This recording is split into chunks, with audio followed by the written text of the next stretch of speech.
Hello, Las Vegas. Monckton calling from the old country. I'm very sorry not to be with you, but what an honour it is to be addressing once again just about the last organisation standing that is willing to go on saying the truth about the climate, which is that most of what we see is just weather, and our contribution to changing that weather is small and on the whole beneficial. My talk today is going to be about the strategic cost of net zero. I'm looking at this in terms of the wider West against the communist world, because it is, as I shall show, the communist world that is the chief gainer by the stupidities of climate policy now being followed sedulously but idiotically by governments on both sides of the Atlantic. So I begin then on slide 2 with communism and energy policy. Now, you have heard me use the word climate communist before, and some of you have said, no, you mustn't use words like that because it isn't communists. A lot of them are genuine environmentalists. Yes, no doubt, many of the people who have been fooled into believing this climate communist rubbish are not themselves communists. However, many of those behind it are. I shall be revealing who some of them are, why they're doing what they're doing, and what the cost will be to the West as a whole if we let them go on doing it. Now, I'm going to begin on the 28th of July 1979. Margaret Thatcher had come to office in the United Kingdom a few months previously. But a few months before that, the most important defector ever to leave the communist world and come out to the West, Ion Mihai Pacepa, the head of the Disinformation Directorate of the KGB, had come out to the West and had told us that Arthur Scargill, the leader of the National Union of Mine Workers, whom you see here, a Moscow line communist whom I had been keeping an eye on for some years. I had actually been drinking with him at Whitelock's pub, which is his favourite 16th century watering place in Leeds. And we were told that he was going to lead another miners' strike, just like the one that had brought down the Conservative government of Edward Heath in 1974. Now here we were in 1979, only 5 years later, just after the return of another Conservative government, and the communists were planning to take the government down a second time, with Scargill as their leader. And on the 28th of July, he sailed from Tilbury to Leningrad, as it still then was, on a Polish freighter. There, like Lenin before him, he took a sealed train to Moscow, where, like Lenin before him, he was met. And he was taken by his minders in the Communist Party to the Patrice Lumumba University of Terrorism, named after a communist from Africa. And there he spent 3 weeks among the terrorist grunts and suicide bombers who were trained in Moscow to wreak their havoc and murder people all around the world. After 3 weeks there, they realized he was a cut above your average terrorist bomber. So they transferred him to where the leaders of terrorism from around the world were trained, and that was the Lenin Institute. There he spent 5 months. And at the end of those 5 months, he came back from Moscow, first of all to Paris on an Aeroflot flight, and then he switched planes to a British Airways flight so as to land in London not from Moscow but from Paris, not on a Russian plane but on a British Airways plane. But we were following him all the way there and at both these institutes of terrorism and all the way back. And the biggest problem we had once he had returned was whether we should keep secret the information that I have now divulged to you. And when the miners' strike eventually began, Shortly before it, I was brought in to Downing Street, and part of my brief, a brief not known to most of my colleagues there, was to set up the counterintelligence operation that made sure that the strike did not succeed. And that meant setting up an organisation outside the system of government, but answerable through its chief, David Hart, now Merry in Heaven, directly to the then Prime Minister Margaret Thatcher. I recruited him, and he very gallantly drove 29,000 miles in his new Mercedes car that year, visiting at my request every pit in Britain, reporting directly back to the Prime Minister and informing them that the leader of their union, to which they had great loyalty, for the miners were and are a very loyal bunch, loyal to the United Kingdom, and they were not communists. They were led, or rather misled, by communists, but they themselves were some of the greatest people I've ever had the honour to meet. But Arthur Scargill led them into the strike, and we then, through David Hart, circulated to every miner that he could meet in every pit in Britain copies of a cutting from the Times which gave the information about where Scargill had been trained and who was funding the strike. Some £20 million that we were able to trace had come via the Czechoslovak embassy. Of course, in the end, the miners broke away from Scargill because they were far more loyal to the United Kingdom, to Her Majesty the Queen, and to her fellow citizens than ever they were to Moscow line communism. They didn't like the fact that he was being led and paid for from Moscow. And so the strike was broken, thanks to David Hart, who has never until now been given his full due for the role that he played in bringing that about. Now, why do I raise this ancient history now? The reason is that this was part of a thrust on the part of the communists to bring down the West by making our energy supplies intermittent and very expensive and unreliable. Now you begin to see the pattern that, having been established but having failed then, they then tried again. They themselves knew the importance of energy because they had built in great haste nuclear power stations such as Chernobyl. They hadn't bothered to build a secondary containment building, and so when, through a mistake because they hadn't been told the characteristics of the reactor, which had been transferred to the civilian sector from the military, they didn't know that at very low power it became wildly unstable. Because they hadn't been told that, when they ran a low power experiment, it blew up. But their desperation to get enough energy to keep the Soviet system going is evident in the haste with which they built such badly designed and ill thought out power stations as Chernobyl. Our Atomic Energy Agency had had a look at it some years previously and had said that we would never build anything as unsafe as that. But precisely because they were so desperate to get enough energy themselves, they were also desperate to make sure that we didn't. So when they failed via the trade union route, because Pachepa had briefed us and we were ready for them, they then turned to taking over the environmental movement.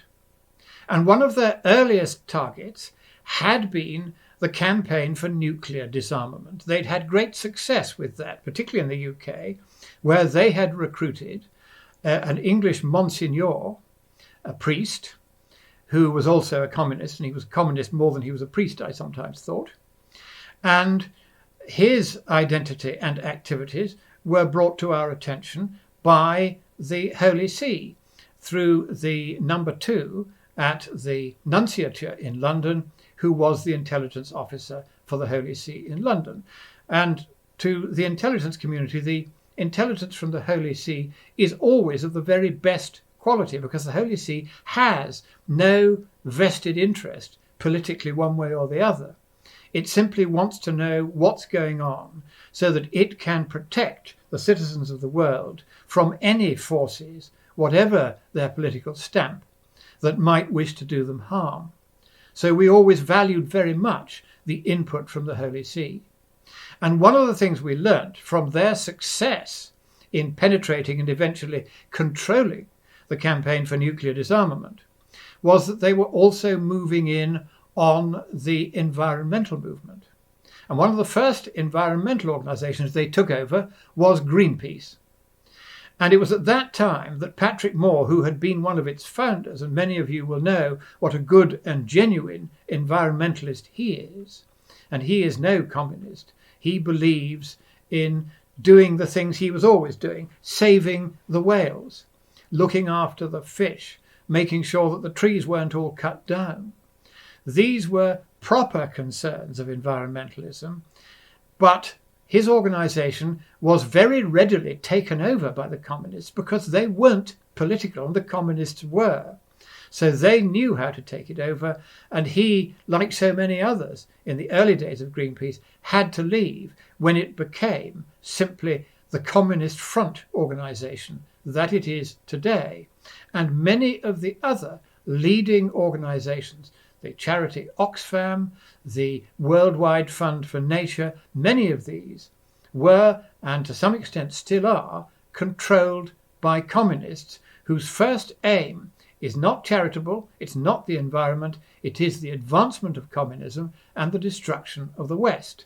Again, I qualify that statement. I do not say that every sappy supporter of Greenpeace is a communist, but all of them should realise that Greenpeace is a communist front first and foremost, and an environmental organisation third and fourth. So that was the background. And one of the techniques that they used, and they've used it on many of us, was unpersoning. The word unperson comes from George Orwell's 1984, where he said that those who were not towing the communist line would be made into unpersons. Their reputations would be trashed in an organised way by the state. And that is exactly what has happened to anyone who has dared to oppose the Communist Party line, not only on the climate, but now on a growing range of other subjects. Because this technique was so successful in the climate change field, because everyone who'd had their reputation blackened, anyone who thought they might want to join in and be a skeptic, and if you're a politician and you don't want your reputation trashed, you wouldn't join in because you don't want done to you as a politician what has been done to so many of us, the organised trashing of our reputations. So I want to go into a bit the background to where this trashing of reputations came from. Now, it started here in Mauerstrasse, Berlin, which was the headquarters of the Reichspropagandaamt of Joseph Goebbels. And this was, at the time, the largest office building anywhere in Europe. Very little of it stands today because much of it was bombed flat by the Allies. But the wing that you see here, large enough on its own, which contained most of the records of the Reichspropagandaamt, was captured by General Zhukov's forces when the Allies hung back from Berlin to allow him to take the capital in recognition of his undoubted gallantry in having fended off the Russians together with General Winter at Stalingrad, having fended off the Germans, I'm sorry. So how did the Germans, the Nazis, turn the most civilized nation in Europe? You think only of its scientists and of its musicians to realize how very civilized a nation it was. How did they capture this so quickly and turn it so completely into a nation that behaved as though they were monsters? And the manner in which they did this was all in the files, because Goebbels had ordered the files not to be destroyed. So the then MGB, the predecessor of the KGB, got the lot. Within 1 month, they had discovered that the technique that Goebbels had used to silence all opposition within a very few years, even when they were not actually controlling the German Reich, was by unpersoning, by trashing the reputations of everyone who was seen to have stood up and spoken out effectively against the Nazi Party line. The moment the MGB saw this, they knew that that was what they wanted to do worldwide. They didn't need to do it in Russia because they'd already taken control there. But they did want to do it elsewhere in the world. And so this was why they established, within 1 month of finding these records, the Государственная Desinformacja, the Disinformation Directorate. And that directorate was headed by Ion Mihai Pacepa, who was the head of the Romanian secret police and was a very close consultant of one of the most dismal of all the communist dictators, Nicolae Ceausescu. And shortly before his death, Pacepa got in touch with me and he said, "You ought to know one story about Ceausescu. I went to see him one day and I said to him, Secretary, I'm afraid that every egg that our farms are selling to the West is making a huge loss." And Ceausescu's reply was, "In that case, we must swamp them with more and more eggs, for then they will suffer more and more losses." And he clearly hadn't understood a word of what Pacepa had told him. So Pacepa was put in charge of this organization, and his first target was Pope Pius XII. Now, Pius XII had been the wartime pope, and everybody knew that through the Vatican and the Church's network of monasteries, churches, and nunneries throughout Italy, the most effective of all the pipelines to get Jews out of the clutches of Nazism had been established and operated with the active encouragement of the Pope. The Pope had, of course, had to be very circumspect in what he said about Nazism during the war, but he had been the first of all the states of Europe to come out plainly and condemn it before the war. As Secretary of State to his predecessor Pius XI, he had drafted in 1937 the encyclical Mit brennender Sorge, with profound concern, published that year in German, the first time an encyclical had been published in anything other than Latin since the early Reformation, the early Renaissance, I should say. And in that he roundly condemned Nazism.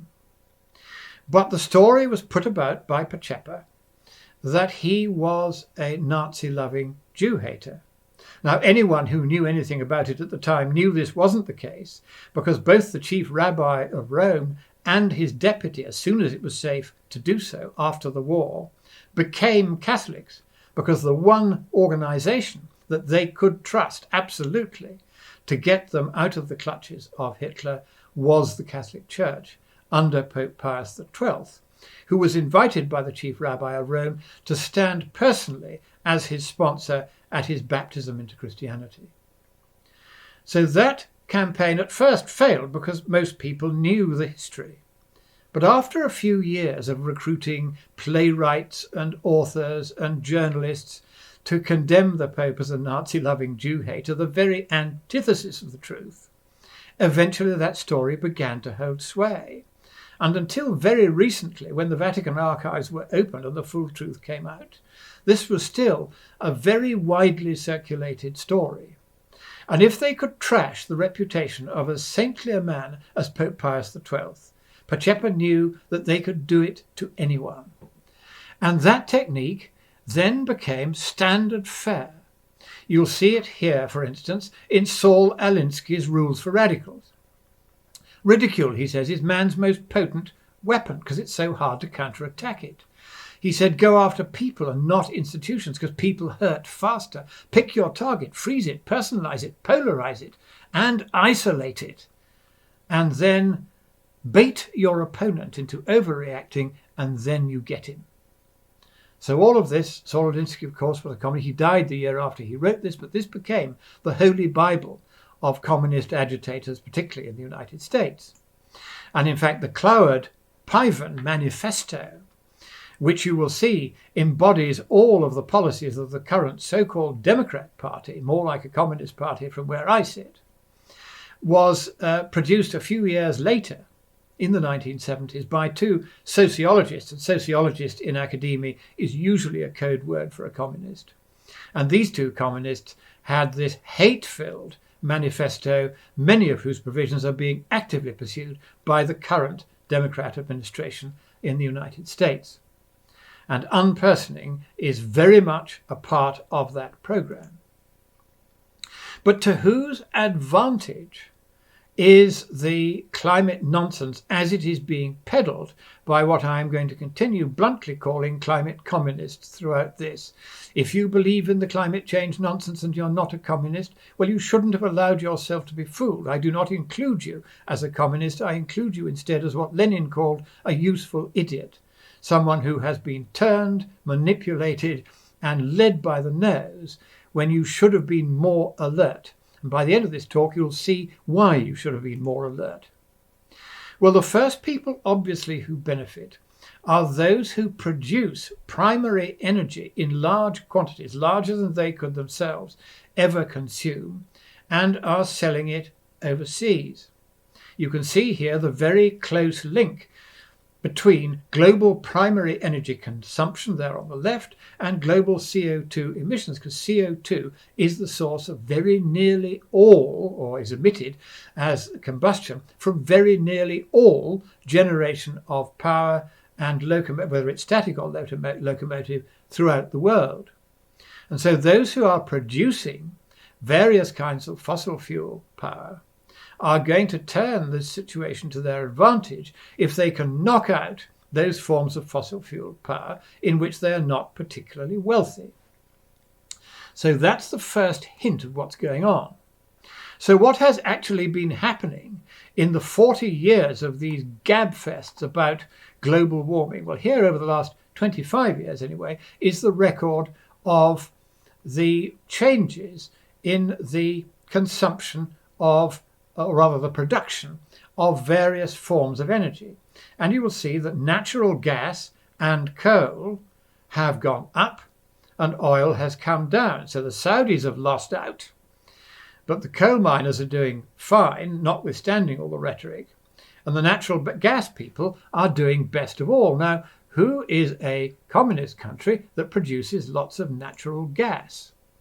But let us first see that coal has increased its output, natural gas and oil, all the primary sources of fossil fuel energy, have all shown a massive increase during the last 20 or 30 years. Well, the first and most obvious beneficiary of the climate change nonsense and the attempt to reduce coal output in the West, which has been successful in countries like Britain, stupid enough to go along with the Communist Party line, is, of course, Russia. Now, in 2000, the democratic regime of Boris Yeltsin was overthrown in a silent coup, to which Yeltsin appeared to have given his blessing, but he did so only under duress. Putin was a very senior official in the old KGB. Within 3 years of his takeover, some 6,000 of his fellow former KGB operatives were operating in senior positions both in Moscow and throughout the former Soviet Union. Here are the names and titles and jobs of just a few of the senior ones of those 6,000. So the KGB effectively still runs Russia to this day. And therefore, we are still dealing with what is effectively a communist attack on the West. And here is what has happened to the price of natural gas in the last year. You will see that as a result of the foolishness of Europe in particular in having hastily shut down its cheap, efficient and clean coal-fired power stations, and having put all its eggs in the basket, which is now proven the basket case, of Russian natural gas piped conveniently in directly to Europe and then through an interconnector to Britain as well. Because we have placed our reliance on Russia, all that Russia had to do, once it had seen that Scotland's last coal-fired power station has been closed down, very nearly all of them in England have gone too, the same throughout most of the stupid countries of Western Europe. All they had to do was to restrict the flow of gas, claiming there'd been some sort of crisis at one of the pipelines, and bingo, up goes the world price. And they've made an absolute killing out of it. And that's why they have, among other things, been funding directly the anti-fracking groups in the UK, because under Blackpool, we have at last discovered a use for Blackpool, is the largest reserve of natural gas, arguably in the whole of Western Europe. It's not being extracted because Putin has been paying the propagandists to make sure it stays in the ground so that he can overcharge us for natural gas from Russia, which we do not need. So there is one of the two communist countries that are benefiting directly out of the climate narrative, which was originally dreamt up by Pacepa's people in the Soviet Union. The other, of course, is China and occupied Tibet. Let us never forget that Tibet is occupied by China, unlawfully, its people enslaved and forcibly interbred with the racialist Han Chinese, who are the most racialist country on earth, the most racialist race on earth, if you like. And the huge increase in the consumption of coal in that region has dwarfed, as you can see very clearly on this chart, the reductions in the use of coal everywhere else in the world. And so they are taking full advantage of our stupidity in going along with this climate change drivel by simply increasing their own power generation via coal-fired power stations. And the latest 5-year plan of the Chinese Communist Party makes it absolutely plain that regardless of any rhetoric to the contrary, they are going to continue to build 1 or 2 new big coal-fired power stations every week from here until at the very earliest 2030, and in the latest one it's suggesting maybe even 2050. They want to electrify China. They know that coal is the cheapest and cleanest way to do it, and therefore they're going to do it, and they're not going to be told by the communists in the West, whom they have been too successful in propagandizing, that they shouldn't do that. But there's another way, apart from just gathering benefit from us transferring all our heavy industries, all our aluminium, all our steel is now made in China. We used to make it ourselves. We now can't afford to because governments have been stupid enough to close down the coal-fired power stations that kept it cheap. But China can make all these things cheaply because it's using coal at $20 a tonne rather than $120 a tonne for these damn fool windmills. So lithium carbonate is the next way in which China is benefiting from the climate scam, because it already controls 70% of the global output of lithium carbonate. And lithium carbonate is the only substance that's been so far found that's light enough to serve as the vital metal inside an electric buggy's battery. So all those Tesla electric milk floats that people are buying at enormous prices, even with the government subsidies, they all have lithium carbonate batteries in them. And China is just about the world's major supplier. And China is doing an old trick, well known in the capitalist world and rightly outlawed here. They're trying to corner the market. They assisted the Taliban to retake the Afghanistan because Afghanistan has the largest proven reserves of lithium on the planet. And the Chinese are already in there setting up production there. So that will give them 95% of global output. And they are also buying placeholder stakes in the remaining 5%. And therefore, China will control the supplies of lithium carbonate, more or less absolutely. And they will do with that what Russia has done with natural gas in Europe. They'll charge whatever they like. And we, goody two-shoes, having done away with real motor cars, which can be very efficiently run these days on gasoline with very little pollution, the only side effect really being CO2, which is good for the environment, as we all know. Because we've done away with all that, and by 2030 in Britain, for instance, there are not supposed to be any more proper cars being built. They'll all be these electric buggies. And at that time, the demand for lithium carbonate will exceed the entire known proven reserves in the world fivefold. So if you think that lithium carbonate is going to be cheap in the coming decade, you can think again. So you can see then that the Russians with their gas And the Chinese with their lithium, which they get chiefly from Tibet, incidentally, occupied Tibet, they are going to make a fortune out of the climate scam, and it is worthwhile for their agents in the Confucius Institutes in the various universities, the Vice-Chancellor of Cambridge, bought and paid for by China, numerous academics bought and paid for by China, head-bangingly acquiescent and deferential to anything that China proposes, regardless of its cost to the citizens of their own country.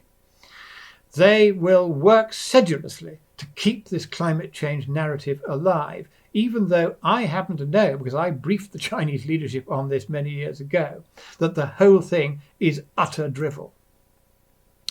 And let's come on to the drivel, because there are three elementary scientific errors which are being made by climatologists, and none of these errors is directly an error of climatology. First of all, they do not allow properly for uncertainties in the data that they use to inform their models. One of the most brilliant of the skeptical scientists that it's been my honour to meet is a lovely man called Dr. Patrick Frank. At the World Federation of Scientists in 2016, I heard him give a first-class talk showing that every prediction by every climate model is, statistically speaking, demonstrably and provably no better than guesswork. And the various true believers in the climate communist scam who were there were absolutely furious, and they treated him with that combination of disdain and profound discourtesy to which all of us have been subjected for daring to question the Communist Party line on the climate. And I was one of the very few who came to his aid and said, no, it's very plain to me that he's right. And I went up to him afterwards. I said, you must continue and not be discouraged, because 9 times the paper that he eventually published 2 years ago was turned down by communist reviewers. They didn't want to admit that all their precious models that they're making so much money on, scaring us with the outputs of, are producing what can be very simply demonstrated to be no better than guesswork. But the 10th lot of reviewers included Dr. Carl Wunsch. Now, Carl Wunsch is a true believer in the climate nonsense, but he's no communist, and he's a good and honest scientist. And he, for instance, when people started saying, oh, the thermohaline circulation, the Gulf Stream might stop operating, he said, don't be so stupid. As long as the Earth spins and the wind blows, the thermohaline circulation will carry on pretty much as it always has. So he's a very honest man. And when he saw this paper, he realized it was true. And so he said, because this paper is true, I don't care what the communists think, this paper is going to be published. And so it was. But Pat had to go through the humiliation of being dealt with by people who had no understanding of statistics, trying to tell him that he'd got it all wrong, when in fact, of course, he didn't. And that paper stands unrefuted to this day.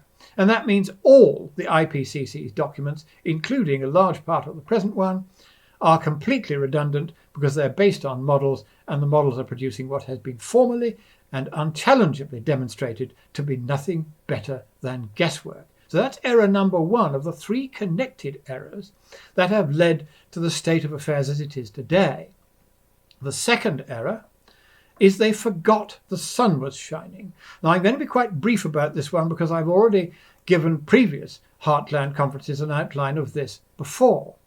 But let us look very simply and very quickly at the equilibrium temperature in 1850. There was to be no trend in global warming for the next 80 years, so it was an equilibrium. Now, the sunshine temperature that would prevail on Earth without any greenhouse gases in the air at the outset is 255 Kelvin.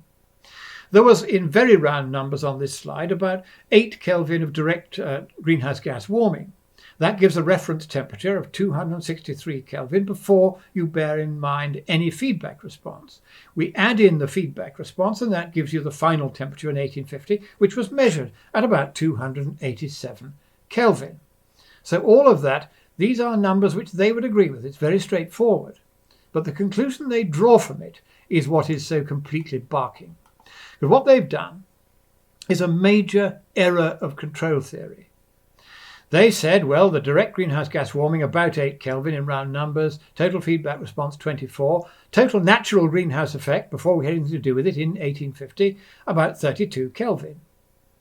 And therefore they say that the system gain factor, the ratio of the final warming after you've added feedback response to the direct warming before, is 32 over 8 or 4. And that means that the 1.05 Celsius degrees of direct warming by doubled CO2 before feedback response becomes about 4 Kelvin of final warming after feedback response. That's the mistake they made. Now, the latest computer models, sure enough, reflect this. They say that the direct warming by doubled CO2, 1.05 Kelvin, but the final warming, 3.9, so very nearly 4 times greater. That is the current official prediction. Well, what is feedback response? Very briefly, it's additional warming dependent upon and proportional to a direct or reference or pre-feedback temperature. And the key point in green on this slide is that any moment the feedback process is then present must respond in strict and direct proportion to the magnitudes of all components in reference temperature. That may sound complicated, but it's actually simple. We will now do the corrected position in 1850. You had a sunshine temperature, 255.2 Kelvin. 97% of the entire feedback response up to 1850 came not from greenhouse gases, as climatology has until now thought, but from the sunshine temperature itself. Then there's the direct natural warming from greenhouse gases up to 1850, 7.6 Kelvin, we're being a bit more accurate here than on the previous slides, and only 3% of the total feedback response came from the direct warming by greenhouse gases. So you had a temperature in 1850 was therefore 287.7 Kelvin roughly. But very little of that was feedback response. And that was the big mistake that they made. They didn't understand that there's a feedback response to sunshine temperature. And because the sunshine temperature is so much bigger than the direct natural warming by greenhouse gases, therefore most of the feedback response comes from the sunshine. So that means that the corrected position in 1850 is that the system gain factor, the amount by which you multiply the direct warming from doubled CO2 to get the final warming, is not 4 as they thought, it's 1.095, near enough. I'll show you why I do it this precisely in a moment. Now that means that instead, if this was the rate that prevailed today, then we'd expect only 1.1 Kelvin, not 4, not 3, not 6, not 8, not 11 as the Stern report said, 1.1, 1/10 of what the Stern report imagined back in 2006.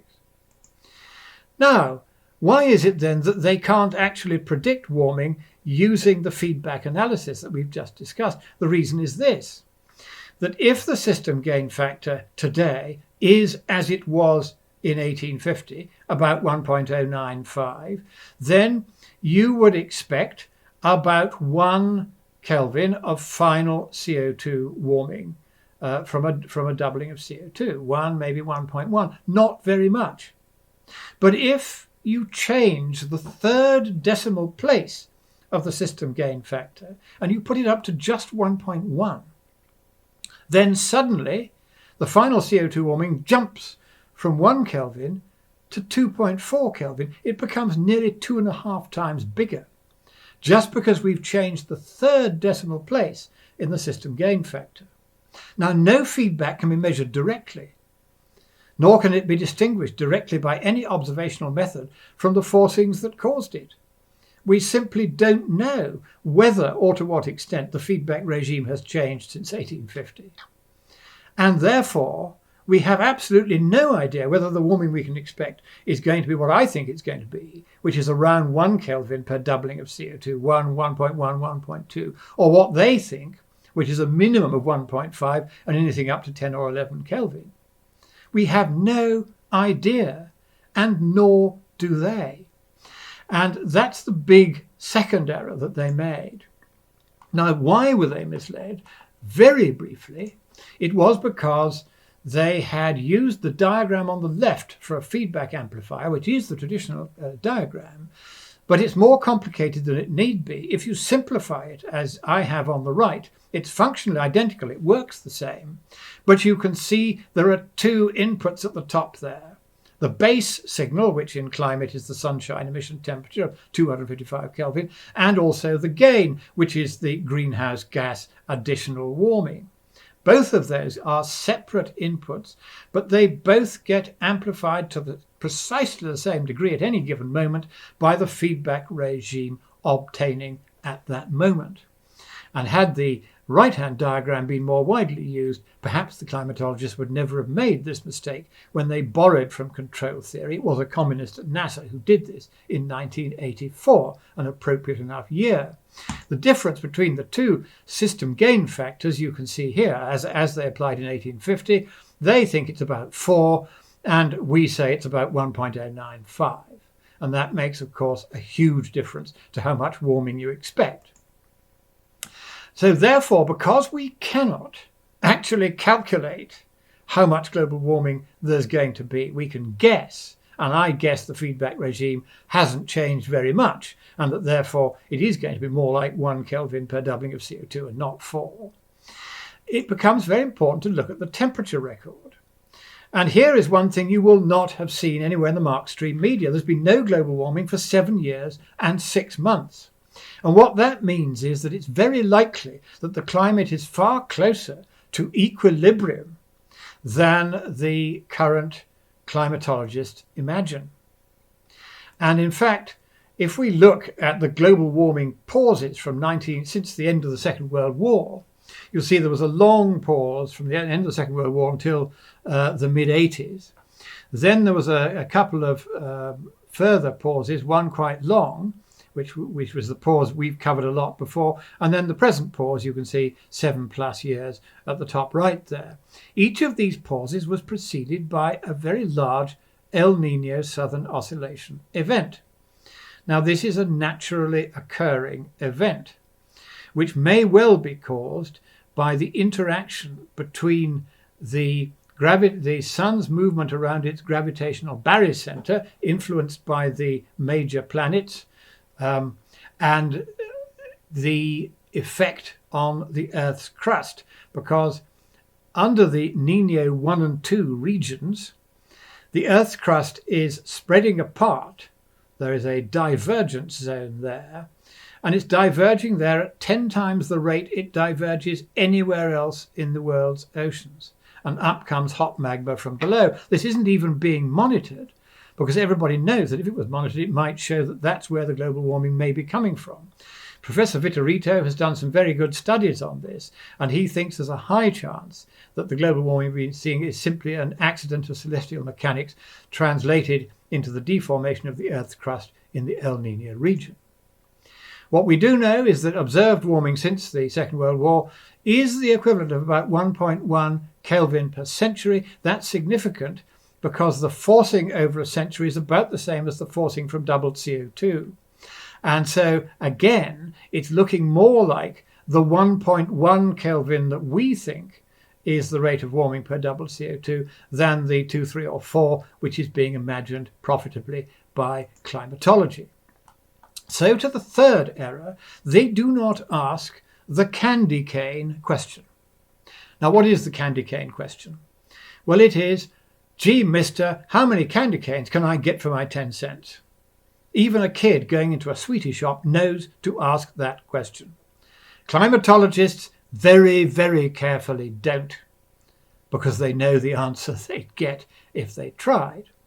And we're now going to do some very, very simple calculations. We're going to look at what I call the near zero effect of net zero. Now, let us first of all look at the record of the last 30 years anthropogenic greenhouse gas forcing as kept by the National Oceanographic and Atmospheric Administration. You will see that red line at the top is an absolutely straight line. There has been absolutely no trend no change rather, in the rate of increase in anthropogenic forcing despite all the climate communism of the last 30 years. Now, why is this? It is because climate communism doesn't exist to alter the climate. It exists to damage and destroy the economies of the West. If they cared about the climate, they'd have done something about it, as Her Majesty the Queen was sensible enough to point out, albeit on one of these wretched open mics the other day. So let's just do the math based on the fact that there was 1 watt per square metre of additional anthropogenic forcing over the 30 years between now and the IPCC's 1990 report. Now, this next slide is the slide which brings the entire global warming house of cards tumbling down. So I'm going to go through it point by point. We start with those 30 years forcing. Now, if in the next 30 years we are to go from where we are now to net zero emissions worldwide, and we do that in a straight line, then we are going to remit 0.5 watts per square metre of forcing that would otherwise have occurred. Now, the equilibrium sensitivity parameter is simply the ratio of the final warming imagined by IPCC at mid-range per doubling of CO2 to the radiative forcing per doubling of CO2 taken from the same document. It's their figure. It's 0.76, about 3/4 of a Kelvin per watt per square metre of forcing. Multiply that by the radiative forcing from the net zero policies between now and 2050, and even if the whole world actually went net zero by 2050, which, as we've seen, it won't, because China and India and Russia are not going to play, and they have said so very explicitly. Even if they were brought to toe the line, which they won't be, and quite rightly they won't be, then the amount of warming forestalled would be 3/8 of a Kelvin. That is all, at a cost of trillions upon trillions upon trillions. But in fact, it's only the West that is stupid enough to fall for this. And even then, the West isn't going to achieve net zero by 2050. But let's bend all the numbers, as I always try to do, in the direction of the climate communists to help out their case. 20% of all emissions worldwide are Western emissions. And let us suppose, therefore, that 3/8 of a Kelvin, 20% of that, is going to be remitted, because the rest of it won't be. So net zero policies, such as those advocated by Mr. Johnson at the forthcoming Glasgow conference, would be 1/13 of a Celsius degree. But let's look at the UK on its own. 1.2% of 3/8 of a Kelvin is 1/220th of a Celsius degree. And we've costed it, or rather the government has, and the National Grid has, and the National Grid's figures are 3 times the government's figures, and my figures are 3 times the National Grid's figures. Let's use the National Grid's figures. 4.2 trillion to go net zero. And that will buy you a reduction in temperature so small it cannot be measured by any known instrument. 1/220th of a Kelvin would be the reduction contributed by the UK. Now, that is why none of this net zero rubbish makes any sense. A, it's not going to happen. B, even if it did, practically no global warming would be abated as a result. But the Western economies are already being crippled by this and will continue to be crippled by it. And in these figures, I am using the IPCC's own data. I'm not using our corrections. If I were to use our corrections, then global net zero, that unattainable nonsense, would be less than 1/6 of a Celsius degree by 2050. In the West, it would be 1/32 of a Celsius degree. And the UK, for its 4.2 trillion, would buy candy canes amounting to 1/550th of a Celsius degree. That is how silly all this is. So global warming is not a strategic threat at all. The real threat is climate communism itself. It is the policies sedulously fostered by Russia and by China through their extensive networks in our civil services, in our universities, and among our young people who are very easily fooled by communism. They're not told these days in the schools just how many people communism has killed. China, 100 million, Russia getting on for the same. The biggest mass murderers in the world were communists. But another problem I want to touch upon is the scientific illiteracy of the elite. Now, it became apparent by mid-March of 2020 that the COVID-19 cases outside China, because the Chinese figures were just made up, so we didn't know, they weren't useful, were rising on an exponential curve, as anyone with any training in epidemiology and mathematics and physics would expect. In the early stages of an epidemic, before you start removing people who get better, acquire immunity, get injected, or unfortunately die, it will proceed on an exponential curve.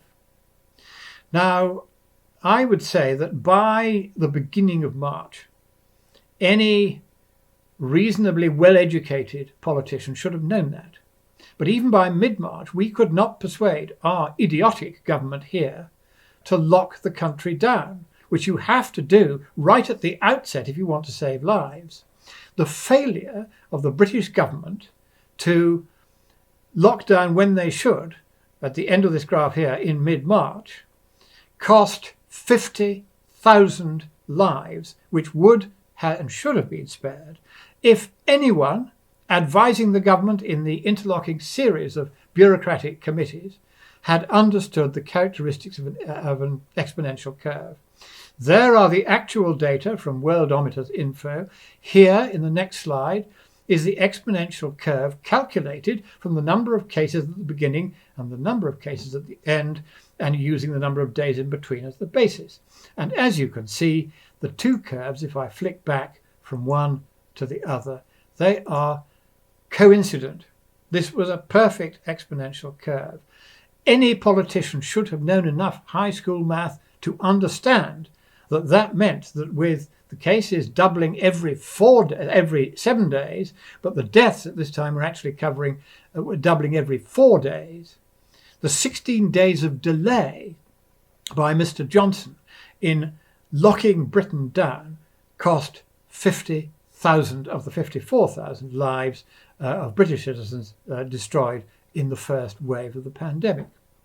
So how would one end the pandemic? One would use the simple equation on this slide, because there are some people who don't like to take vaccines. Me, I've taken the vaccine. Most people who've got any sense have.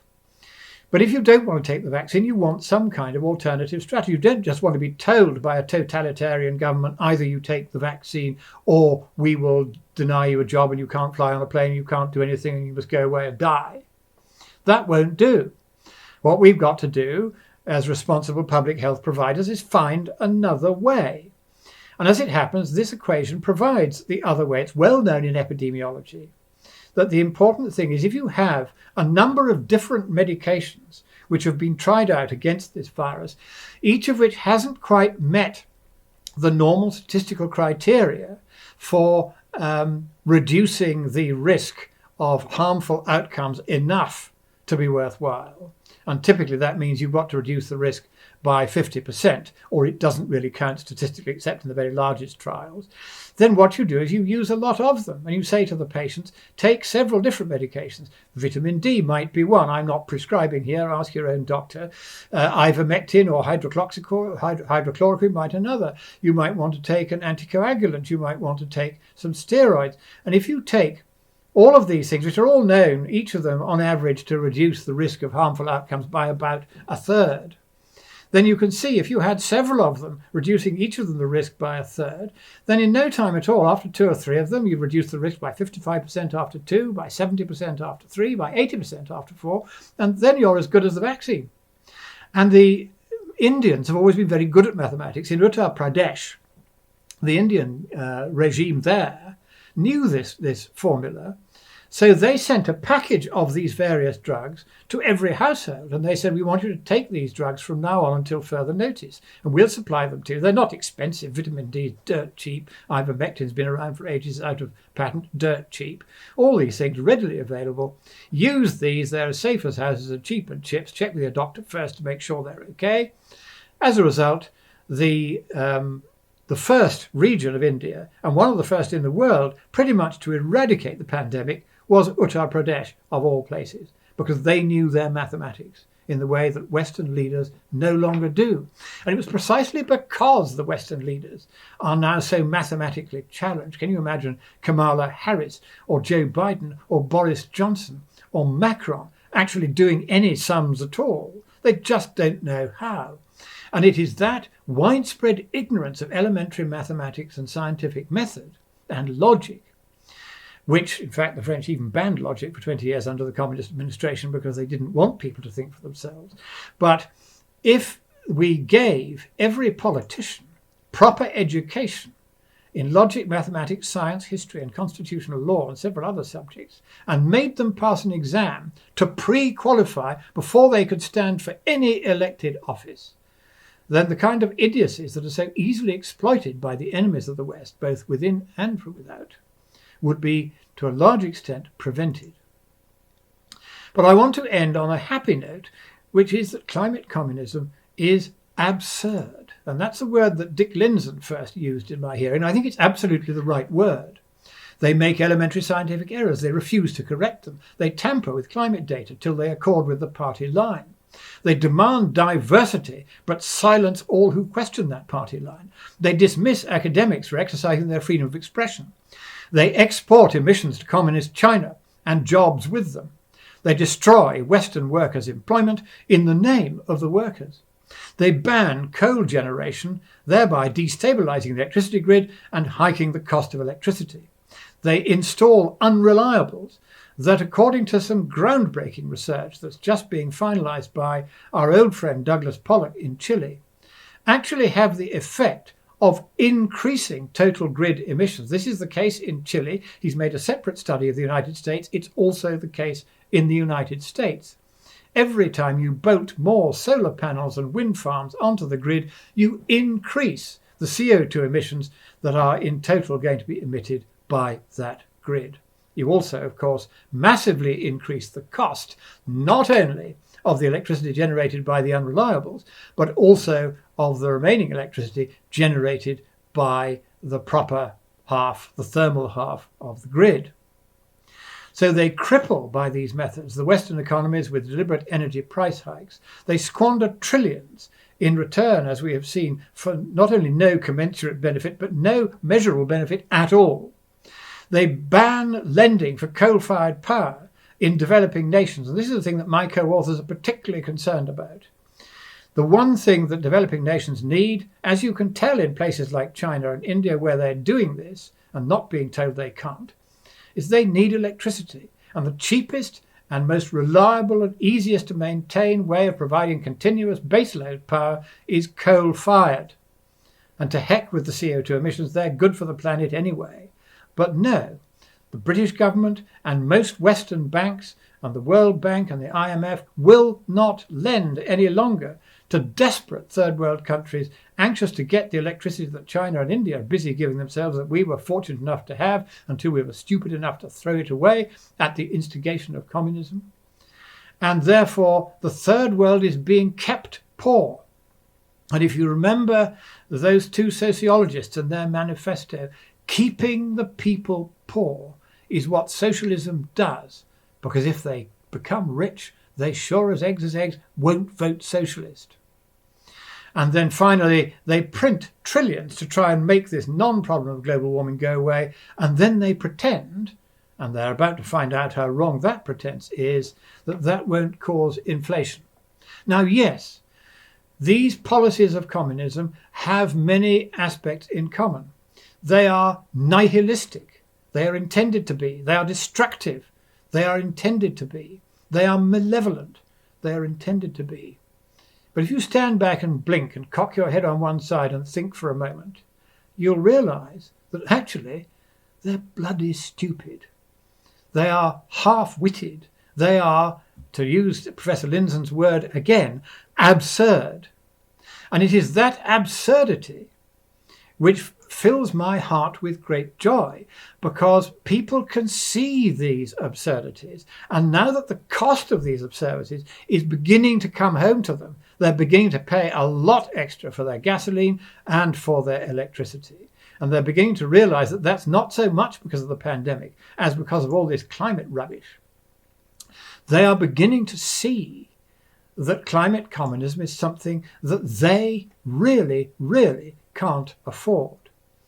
And so we must encourage them, of course, to be upset by the way our leaders are so easily manipulated by well-trained Marxists, but also how sad it is that our leaders haven't got the wit to realize that all of this is complete nonsense. It's laughable nonsense. It's obvious nonsense. It's like this LGBTQSQIQQAI++ QWERTY-UP. There you see at last the communists themselves beginning to realize they have to treat everybody as an individual and give each little grouping of sexual preferences their own letter. And the moment they begin to do that, again, my heart fills with joy, because they're suddenly realizing that the collective doesn't work and you have to treat individuals, regardless of their orientation, as individuals, and treat each of them in the way that Christianity automatically does, by loving the lot. And that's a very good and simple strategy. So finally, my good friends, you have stood firm. You have stood courageous. You have followed what I call the American way, which is there is something exceptional about America. There was something outstanding about the vision that your founding fathers had for a country full of liberty and life and the pursuit of happiness. They wanted you to prosper. They wanted you to be able to say with them, give me liberty or give me death. They would not have been in favour of vaccine mandates. They would not have been in favour of saying, no, you can't have cheap coal. They would have been in favour of keeping the world free. And one of the great delights of America is that it has stood with us so often, shoulder to shoulder, against the enemies of freedom. Your young men have fought and died gallantly alongside ours. Sometimes those attempts to defend freedom succeed, sometimes they do not. But the fact that we are trying is itself worthy. And I hope that now it will be in America that the nonsense will swiftly be brought to an end. I think the first sign of that will be in the 2022 elections. So I say to you, from the very bottom of my heart, the prayer of your poet Longfellow: sail on, O ship of state. Sail on, O Union strong and great. Humanity, with all its fears, with all the hopes of future years, is hanging breathless on thy fate. Thank you.